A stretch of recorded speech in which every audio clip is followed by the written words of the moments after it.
السلام عليكم أصدقائي الأعزاء، نرجو أن تكونوا في أتم الصحة والعافية. أهلا ومرحبا بكم في فيديو جديد. رغم حجم كوكب الأرض الكبير إلا أنه يعتبر نقطة صغيرة في هذا الكون الرائع، لكنه يمتلئ بالكثير من الأسرار العجيبة والغامضة والتي ليس لها تفسير، من حيث كيفية وجودها وصفاتها الغريبة أو بسبب معالمها أو أشياء غير طبيعية حدثت بها، حيث لم يتمكن العلماء من إيجاد تفسير منطقي لحدوثها حتى الآن، مما يزيد من غموضها وغرابتها. لكن رغم صفات هذه الأماكن المخيفة إلا أن بعضها أصبحت وجهات سياحية تجذب الكثير من السياح لرؤيتها والتعرف عليها. ومعنا في هذا الفيديو 10 من أكثر الأماكن غموضا في هذا العالم ليس لها تفسير. ولكن أولا وفضلا لا تنسوا دعمنا بإعجاب، وتأكدوا من الاشتراك في القناة، وتفعيل الجرس لتتمكنوا من مشاهدة فيديوهاتنا القادمة. ونبدأ على بركة الله. رقم 10. الرمال المتحركة. الوعث أو الرمال المتحركة خليط من الرمل والماء، التي تظهر صلبة ولكنها تتحول إلى متحركة وغير ثابتة عند تعرضها لأي تأثير، في وجود حوالي من 25 إلى 30% من الفراغات بين الحبيبات محتوية على الماء أو الهواء. تنهار الرمال أو تكون متحركة متى تعرضت لقوى خارجية مثل التحميل عليها، أو مرور مركبات ثقيلة، أو اهتزازات أو ارتفاع في منسوب المياه الجوفية، حيث يؤدي ذلك إلى انهيار قوى الاحتكاك بين الحبيبات بالكامل. فتظهر الرمال المتحركة في الأماكن التي تحتوي على ينابيع طبيعية، في أودية الأنهار المتدفقة من أعالي الجبال على هيئة أجسام مخروطية الشكل مكونة من حصى ورمال، كما توجد حول حافتي الأنهار بعد الفيضانات أو على الشواطئ عند حدوث مد منخفض. تظهر الرمال المتحركة أيضا في الصحراء، ولكنها نادرة جدا، حيث تحدث في الكثبان الرملية بالقرب من أماكن انطلاق الريح. قد تظهر الرواسب المشبعة صلبة تماما حتى يبدأ التغيير المفاجئ في الضغط أو الصدمة في التميع، ثم يعطي الرمال المتحركة والرواسب السائلة الأخرى قواما إسفنجيا يشبه السوائل، حيث تغرق الكائنات الموجودة فوق الرمال إلى المستوى الذي يكون عنده وزن الجسم مساويا لوزن خليط التربة. يحدث التميع في التربة المشبعة عندما تهتز بفعل زلزال أو قوى مماثلة. من الصعب أن يغرق الإنسان بالكامل في الرمال المتحركة نظرا لارتفاع كثافة السائل، ومع ذلك قد تتسبب الحركة المستمرة أو المذعورة في غرق الشخص أكثر في الرمال المتحركة، نظرا لأن هذا يضعف الحركة بشكل متزايد. يمكن الهروب من الرمال المتحركة بالحركة البطيئة للساقين من أجل زيادة لزوجة السائل، ثم تدوير الجسم بحيث يطفو في وضع الاستلقاء. رقم 9. كرات موراكي بولدرز. كرات موراكي بولدرز هي صخور كروية كبيرة بشكل غير عادي، تقع على طول امتداد ساحل أوتاغو في نيوزيلندا.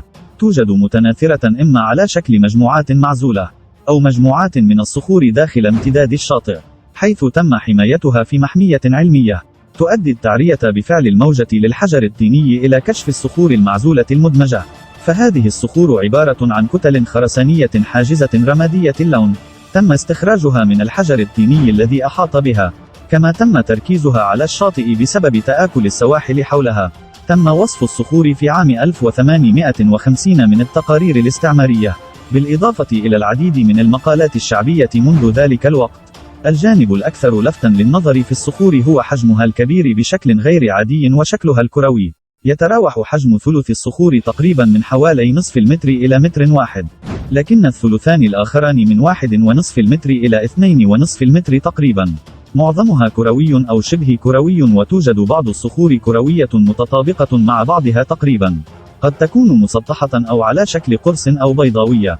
تختلف درجة الصلابة من كونها ضعيفة نسبيا في الجزء الداخلي من الصخرة إلى شديدة الصلابة عند الحافة الخارجية.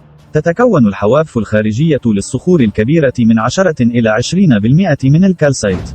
لم يصل العلماء إلى تفسير منطقي لحدوث هذه الكرات الصخرية أو طريقة نشأتها. رقم 8. برج الشياطين. برج الشياطين مكون من الصخور النارية في منطقة في بلاك هيلز، شمال شرق ويومين. يرتفع بمقدار 386 مترا فوق نهر بيلفورش. تتكون المناظر الطبيعية المحيطة ببرج الشياطين في الغالب من الصخور الرسوبية، بالإضافة إلى الحجر الرملي الأحمر الداكن والحجر الكستنائي المتداخل مع الصخر الزيتي. تم إنشاء الصخر الزيتي الرمادي والأخضر مع تغير مستويات سطح البحر والمناخ بشكل متكرر. درس الجيولوجيان كاربنتر وريسل برج الشياطين في أواخر القرن التاسع عشر، حيث توصل إلى استنتاج مفاده أن برج الشياطين قد تشكل من خلال انفجار ناري.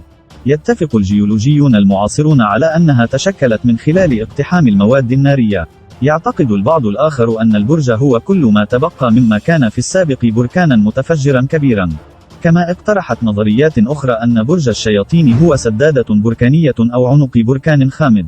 في السنوات الأخيرة ازدادت شعبية تسلق برج الشياطين، فحدث أول صعود معروف لبرج الشياطين في يوليو عام 1893. فقام ويليام روجرز وويلارد ريبلي بتسلقه بعد بناء سلما من الأوتاد الخشبية في شقوق الصخر. أما اليوم فمئات من المتسلقين يتسلقون الجدران الصخرية لبرج الشياطين كل صيف، حيث هناك العديد من طرق التسلق الثابتة والموثقة التي تغطي كل جانب من جوانب البرج. رقم 7. سالار دي أويوني. سالار دي أويوني هو أكبر مسطح ملح في العالم. يوجد على مساحة تزيد عن 10,000 كيلومتر مربع. تقع في مقاطعة دانيال كامبوس في بوتوسي في جنوب غرب بوليفيا، بالقرب من قمة جبال الأنديز على ارتفاع 3600 مترا فوق مستوى سطح البحر. تم تشكيل سالار دي أويوني نتيجة للتحولات بين العديد من بحيرات ما قبل التاريخ، وهي مغطاة بعدة أمتار من القشرة الملحية، حيث تتميز بسطح غير عادي مع تغيرات متوسطة في الارتفاع. في حدود متر واحد على كامل منطقة سالار، تعمل القشرة كمصدر للملح وتغطي حوضا من المحلول الملحي، وهو غني جدا بالليثيوم، يحتوي على 70% من احتياطيات الليثيوم المعروفة في العالم. المساحة الكبيرة والسماء الصافية والتسطح الاستثنائي للسطح تجعل سالار مثاليا لمعايرة مقاييس الارتفاع لأقمار رصد الأرض. بعد هطول الأمطار تتحول طبقة رقيقة من المياه الهادئة المسطحة إلى أكبر مرآة في العالم بعرض 129 كيلومترا. كما يعتبر سالار أرض خصبة لتكاثر العديد من أنواع طيور النحام. يقدر احتواء سالار دي أويوني على 10 مليارات طن من الملح، يتم استخراج أقل من 25,000 طن منها كل عام. رقم 6. سهل الجرار. سهل الجرار هو مكان أثري صخري في لاوس، يتكون من آلاف الجرار الحجرية المنتشرة في الوديان المرتفعة والسفوح السفلية للسهل المركزي لهضبة شيانغخوانغ. يتم ترتيب الجرار في مجموعات يتراوح عددها من 100 إلى عدة مئات، حيث خلصت الباحثة الفرنسية مادلين كولاني في عام 1930 إلى أن الجرار كانت مرتبطة بممارسات الدفن في عصور ما قبل التاريخ. كما دعمت أعمال التنقيب التي قام بها علماء الآثار في السنوات الفاصلة هذا التفسير باكتشاف الرفات البشرية ومواد الدفن والخزف حول الجرار، وهو أحد أهم مواقع ما قبل التاريخ في جنوب شرق آسيا. تتنوع الجرار في الارتفاع والقطر بين 1 و3 أمتار، كما أن جميعها محفورة من الصخور، فشكلها أسطواني مع الجزء السفلي وأعرض دائما من القمة. الجرار الحجرية غير مزخرفة باستثناء جرة واحدة. تحتوي هذه الجرة على نقش بارز على شكل ضفدع، نظرا لأن معظم الجرار بها حواف. يعتقد أن الجرار كانت تدعم الأغطية في الأصل، فلقد تم تسجيل عدد قليل من الأغطية الحجرية. كما تم العثور على أغطية حجرية ذات نقوش حيوانية في مواقع قليلة. يعتقد أن الجرار كانت تستخدم في الممارسات الجنائزية في بعض العقائد الآسيوية القديمة، فكان يتم وضع جثة المتوفى في جرة خلال المراحل الأولى من طقوس الجنازة، ثم يتبع ذلك لاحقا حرق الجثث أو دفنها. رقم 5.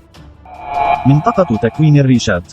تكوين الريشات أو حفرة الريشات أو عين الصحراء من أبرز المعالم الجيولوجية في موريتانيا، وهي عبارة عن حفرة موجودة بشمال صحراء موريتانيا بالقرب من مدينة ودان الأثرية، يبلغ قطرها تقريبا 40 كيلومترا. لقد أدى التآكل التفاضلي للطبقات المقاومة من الكوارتزيت إلى تكوين قوالب دائرية عالية النتوء.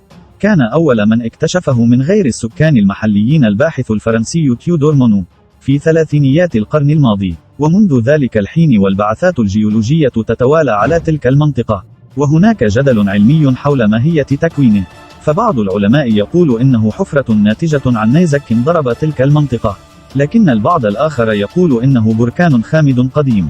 ثم قام غويلايوم ماتون من جامعة كبكا بكندا بدراستها ضمن رسالة الدكتوراه، فبعد أن أخذ أكثر من 100 عينة صخرية استنتج أنها قبة قد حصلت نتيجة صهارة عظيمة. استقرت قبل 90 مليون سنة فرفعت الصخور التي فوقها.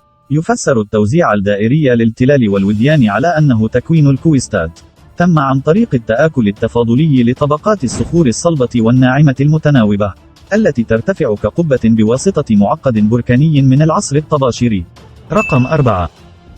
سوركسي. سوركسي هي جزيرة بركانية صغيرة تقع بالقرب من الساحل الجنوبي لأيسلندا. تبلغ مساحتها ما يقارب 1.5 كيلومتر مربع. تكونت هذه الجزيرة نتيجة انفجار بركاني حدث في شهر نوفمبر عام 1964.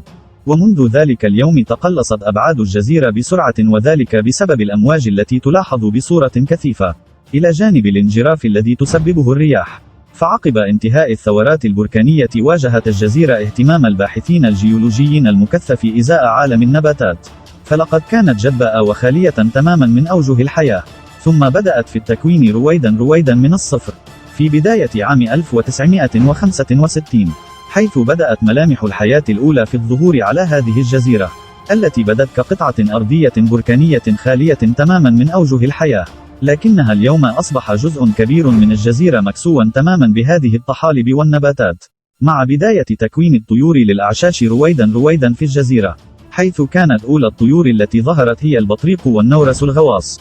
لقد وصلت أعداد الطيور اليوم على الجزيرة إلى 8 أنواع أخرى من الطيور. رقم 3. الغابة الملتوية. الغابة الملتوية هي عبارة عن بستان طبيعي مكون من أشجار صنوبر ذات شكل غريب. تقع خارج منطقة نوتشارنوف بالقرب من بلدة غريفينو في غرب بوميرانيا بولندا. زرع هذا البستان عام 1930 بحوالي 100 شجرة، فكان موقعها لا يزال داخل مقاطعة بوميرانيا الألمانية. تنحني كل شجرة من أشجار الصنوبر في هذا البستان بشكل حاد إلى الشمال فوق مستوى الأرض مباشرة، ثم تنحني إلى وضع مستقيم بعد الانحناء الجانبي.